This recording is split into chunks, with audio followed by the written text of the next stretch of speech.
Hello everyone, I'm Virginia, welcome to my channel, and if you've been here before, then welcome back. Today I just wanted to do a quick video about how I filmed my YouTube videos on my cell phone.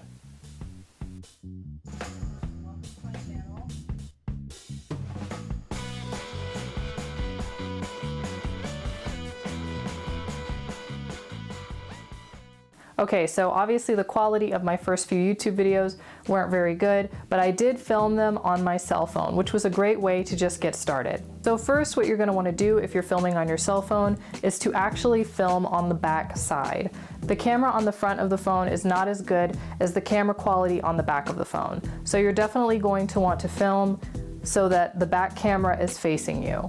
Fortunately, this means that you won't be able to see yourself while you're filming, which means that you'll either need to take quite a few reference shots before you start filming or ask a friend to be a stand-in. Now, if you do have a high quality phone, then the front camera might not be so bad, but if you want to get the maximum filming quality out of your phone, then you're definitely going to want to try and film on the back camera. The room that I film in, I'm actually lucky enough to have a mirror behind the camera, so I was able to see myself while I was filming. So the second thing that you're going to want if you're going to be filming on your cell phone is actually one of these. It's a cell phone holder that can attach to a tripod. If you were filming on a camera, then you might be able to prop your camera up on books, but unfortunately because you're filming on a cell phone, you might not be able to do that. So what I found was super simple was to buy one of these cell phone holders. They adjust around so that you can film in any orientation you want, and they also open and close so that depending on the size of your cell phone, it can still fit.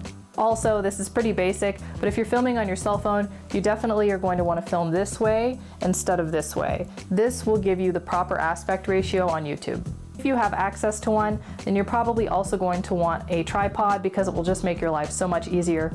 It doesn't have to be a high quality one because your cell phone is obviously not that heavy, but any type of tripod will definitely help. So next, I'll just mention lighting and sound. If you happen to have a small little microphone like this one, I bought this on Amazon, and it attaches to both my DSLR and my cell phone to improve the sound quality. I do actually find that the sound quality on most phones isn't too bad though. Also, unfortunately, cell phones do not capture the best lighting, so you're either going to want to make sure that you have your own light or that you can film next to a bright, sunny window. Those were my quick tips for filming on a cell phone. If you guys found this video helpful, then feel free to give it a thumbs up. And if you guys have any questions for me, then please let me know down in the comment section. That's a wrap. Thank you guys so much for watching, and I'll see you next time.